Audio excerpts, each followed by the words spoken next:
ویسے تو جب بھی توحید پہ آیات آتی ہیں تو دل تو کرتا ہے کہ 1 گھنٹہ اور لگایا جائے، اور جنہوں نے اسلام کا لبادہ اوڑھ کر مسلمانوں میں گھس کے شرک کو عام کیا ہے ان کو مزید ننگا کیا جائے۔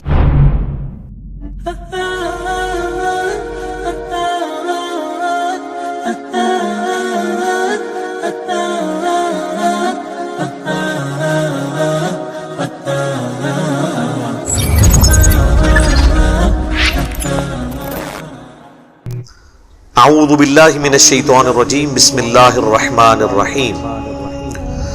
ان اللہ لا یغفر ان یشرک بہ،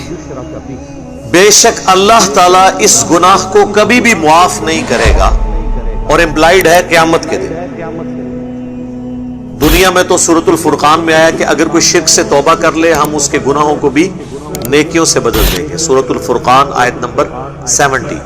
یہ آخرت کی بات ہے کہ آخرت میں کوئی اس حال میں پہنچ گیا کہ اس نے دنیا میں شرک کیا تھا، شرک جلی کیا تھا،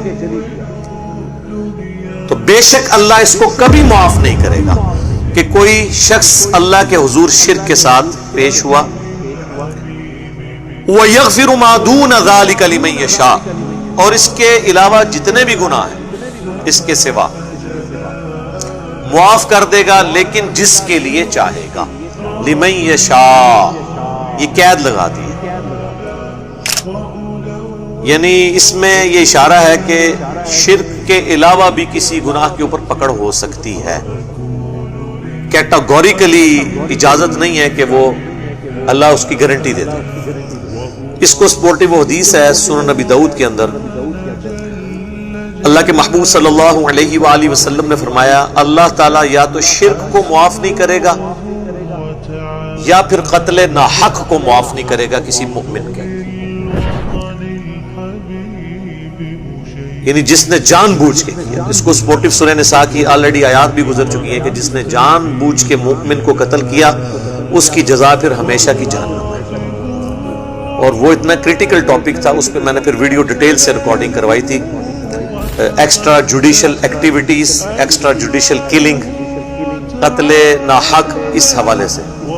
اس میں نے ساری احادیث ڈسکس کی تھی۔ آج محل نہیں کہ اس کی طرف جاؤں۔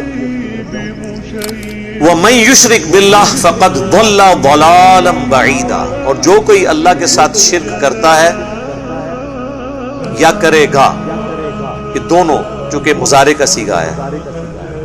تو وہ گمراہ ہوا اور گمراہی میں بھی دور جا پڑا۔ یہی آیت آئی تھی سورہ النساء کی آیت نمبر 48 بھی، اس میں شروع کے الفاظ تو یہی تھے، ان اللہ لا یغفر ان یشرک بہ ویغفر ما دون ذلک لمن یشاء، لیکن اس کے ساتھ آگے الفاظ کیا تھے؟ ومن یشرک باللہ فقد افترى اثما عظیما، جس نے شرک کیا تو اس نے بہت بڑا گناہ کا کام، بہت بڑا جھوٹ ہے جو اپنے رب پہ باندھ دیا۔ باقی شروع کے الفاظ وہی تھے۔ تو وہ آیت جب آئی تھی تو میں نے مسلسل 3 قرآن کلاسز صرف ایک آیت پہ لگائی تھی، 71، 72 اور 73، اور آج چل رہی ہے 83، اور اس کی جتنی نیٹی گریٹیز تھیں وہ میں نے ڈسکس کی تھی۔ اس کے پھر کلپس بھی بنے اور الحمدللہ ملینز آف پیپل تک پہنچے ہیں جو یہ وسوسے دیتے ہیں، جو دھوکے دیتے ہیں۔ ظاہر ہے کہ اب شرک کو اسٹیبلش کرنے کے لیے ان کا استاد تو شیطان ہے، اور وہ وہاں سے لا کے بہانے پیش کرتا ہے کہ عقل دنگ رہ جاتی ہے کہ جی یہ بھی اس میں سے کچھ ہو سکتا ہے۔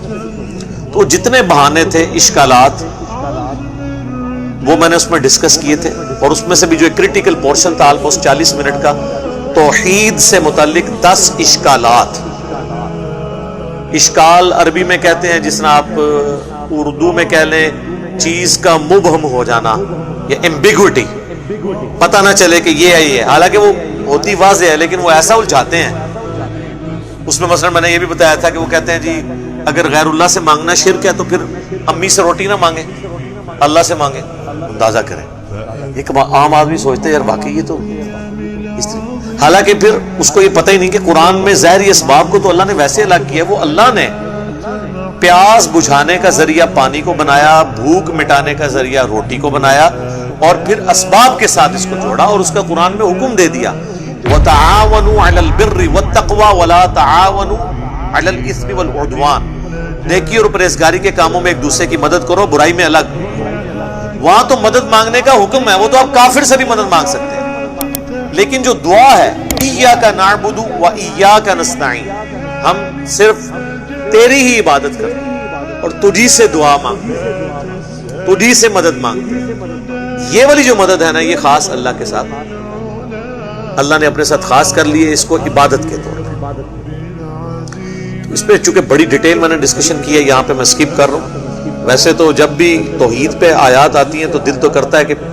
1 گھنٹہ اور لگایا جائے، اور جنہوں نے اسلام کا لبادہ اوڑھ کر مسلمانوں میں گھس کے شرک کو عام کیا ہے ان کو مزید ننگا کیا جائے، لیکن میں نے آلریڈی اس وقت اتنی تسلی کی تھی۔ ظاہر 3 کلاسیں ریکارڈ ہوئی ہیں تو ایک نشست میں نہیں ہوئی، 3 ہفتوں میں ہوئی ہیں، اور وہ ایک ایک کلاس کے لیے پورے ہفتے کی ورکنگ ہوتی ہے کہ تاکہ کوئی ایک چیز بھی ایسی نہ ہو کہ جو سکپ ہو جائے اس میں۔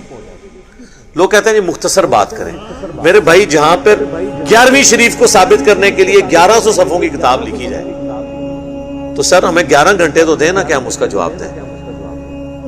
ایسے وسوسے انہوں نے چھوڑے ہوئے ہیں، ایسے ایسے چوہے چھوڑے ہوئے ہیں، تو وہ پھر میں نے ڈیٹیل سے اس پر ڈسکشن کی تھی، آج میں اس کو سکپ کر رہا ہوں۔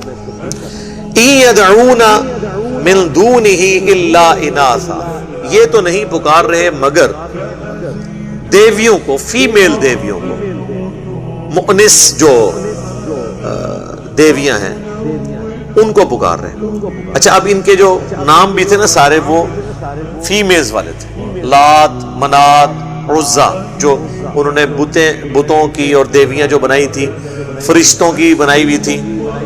تو فرشتے تو نہ میل ہیں نہ فیمیل، وہ تو اس جینڈر سے ہی آزاد ہیں۔ تو اللہ تعالیٰ ہمارا کہ یہ عورتوں کے ناموں والی انہوں نے دیویاں جن کو یہ پکار رہے ہیں۔ وَإِن يَدْعُونَ إِلَّا شَيْطَانًا مُرِيدًا، شیطانًا مریدا، اور یہ تو نہیں پکار رہے مگر شیطان سرکش کو، ظاہر ہے شیطان ہی پیچھے کھڑا ہوا ہے نا۔ اچھا اب آپ دیکھیں یہ جو میرے سامنے ترجمہ ہے نا، پیر کرم شاہ صاحب الازہری کا ترجمہ ہے، انہوں نے اس کے ترجمے میں کر دی ہے کہ یہ تو عبادت نہیں کر رہے مگر شیطان سرکش کی۔ تو عبادت ہوتا تو یہاں ہوتا یعبدون، یہ ہے یدعون، یدعو کہتے ہیں پکارنے کو، دعا، پکارنا، ندا کرنا۔ اب ظاہر ہے کہ یہ جس فرقے سے تعلق رکھتے ہیں نا ان کا تو کام ہی سارا پکار پہ چل رہا ہے، تو انہوں نے ترجمے بھی ایسی ڈنڈی مار دی کہ لکھ دیا عبادت تو ظاہر ہے کوئی بھی بریلوی، دیوبندی، اہل حدیث، شیعہ یہ تو نہیں کہے گا کہ میں اللہ کے سوا کسی اور کی عبادت کرتا ہوں، لیکن اگر یہاں پہ ترجمہ وہ کرتے کہ یہ تو نہیں پکار رہے مگر شیطان کو، تو اس کے دماغ میں کہیں یہ آ سکتا تھا کہ اللہ کے سوا کسی کو نہیں پکارنا مدد کے لیے،